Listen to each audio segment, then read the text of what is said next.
This will take you through our group setup wizard. You'll find help here on the right-hand side of the screen, but let's go through the basics. Group name. Put in something pretty specific so your students will be able to find you in our list of groups. You might want to put in your own name and your room number or grade. The group start and end dates are the dates between which you want your students to be able to track their reading. Only reading logged between those two dates will count and appear on your group's page. When kids below the age of 12 register on our site, by default, we will send the parents emails requiring them to validate their kids' reading log entries. You as a teacher may want their entries to count and appear on your group's page, regardless of whether or not the parents have validated these entries. This is particularly useful for older students. If you do not require parental validation, set this field here to No. Can group members add to the blog? Now, your group will get its very own blog in which you can share and discuss your books and reading. Some schools have pretty strict rules and guidelines regarding blogs and social networking, so if you do not wish your students to be able to post to the blog, just say so here. If you have a reading target for the group that you are trying to reach, put it in over here. By setting a reading target, you and your class will get a nice dial chart on your group's page with which you can measure your reading. Kids love to see and measure their progress in such a visual way. If you have daily or weekly targets for your students, enter those here. By setting those, your students will get notified if and when they reach their targets. Click on the Next button. Set out your objectives and describe your group briefly here. If you have any rules about what sort of reading counts, you can add those here. Click on the Next button.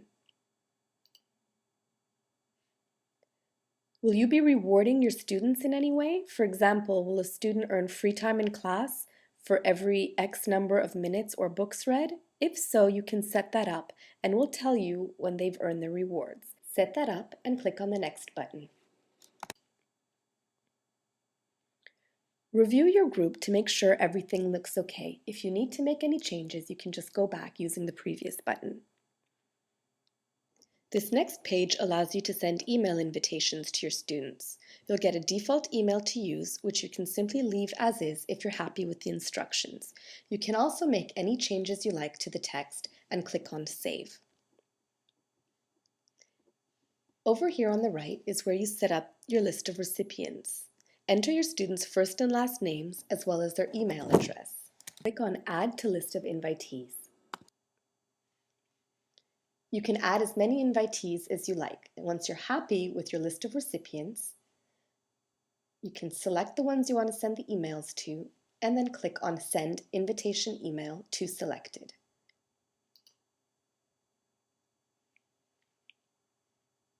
Click on the Next button. And you're done. It's taken you back to your Groups tab, where now you have a section called My Groups that shows you a list of all the groups that you've set up. All you have to do now is instruct your students to join our website, if you haven't done so in the email step that we described earlier. Tell them to find and join your group. You'll receive email notifications when this happens. Let's see how that works. So I'm going to sign in as a student now.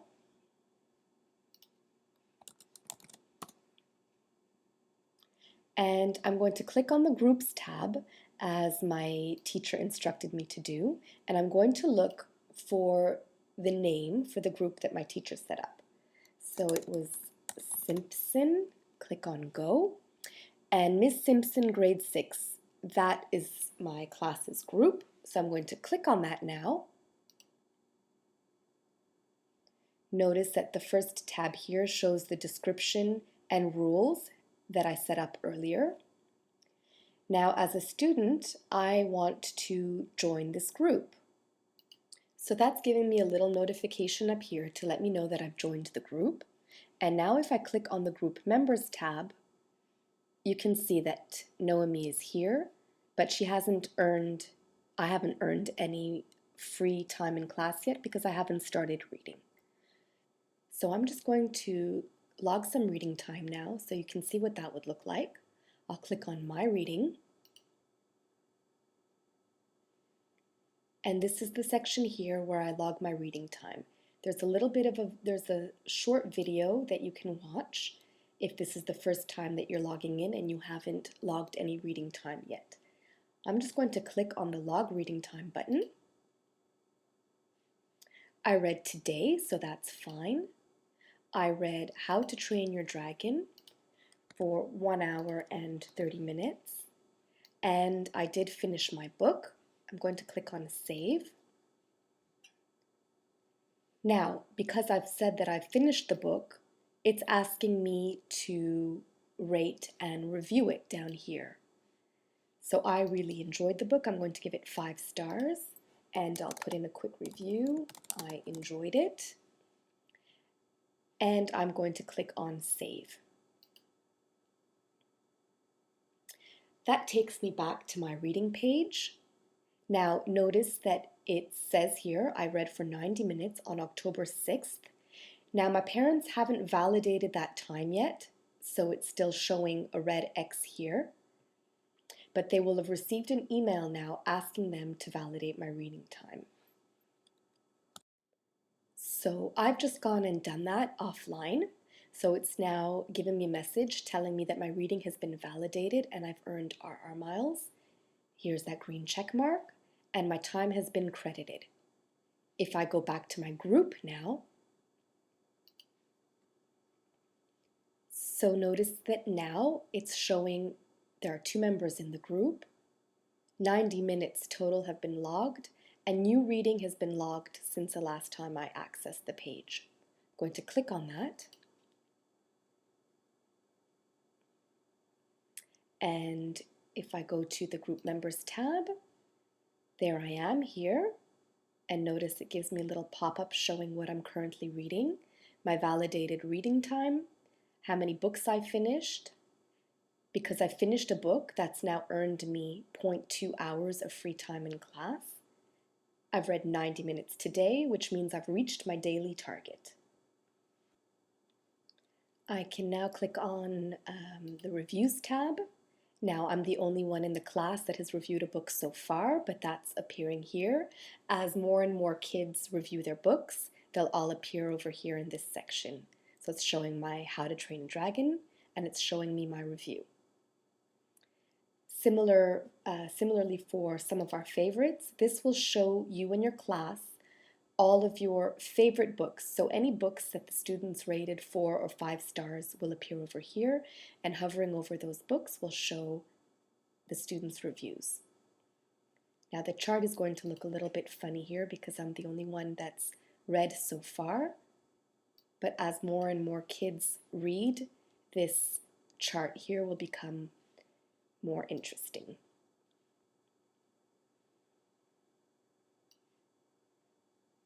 Now, the Group Members tab looks a little bit different for students than it does for the administrator.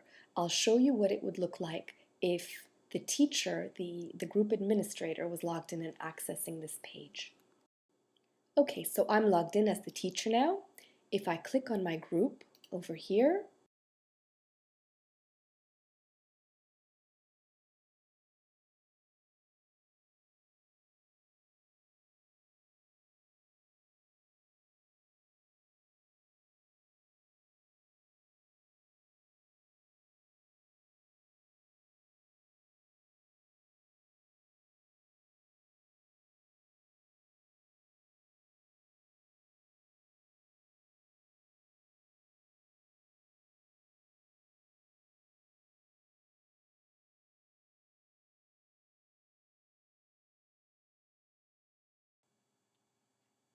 so notice that the page looks a little different than it did when I was logged in as the student.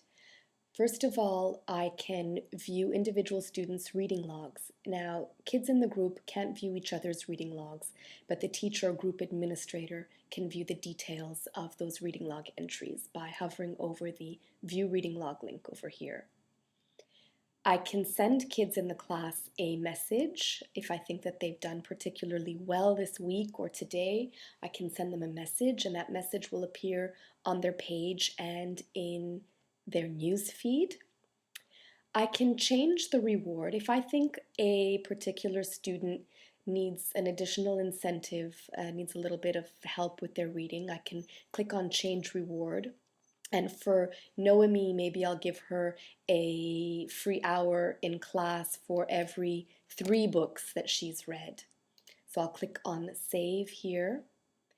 And now you can see that she's earning rewards a little bit faster. She's read 1 of her 3 books, so she's now earned a third of an hour of free time in class. So that's the administrator view. Of course, I can also post to the blog, and the students can post to the blog as well if I've set those permissions on the group. So I will just go ahead and add a new post. Welcome to our class blog. I will save that. And there it is over here. The administrator will always see little X's allowing any of the posts to the blog to be deleted. Now students can come in and either respond to this post or add a new post. And that's it. That's all you need to get started. I hope you found the video helpful, and I hope you and your students enjoy using the Reading Rewards website. Happy reading!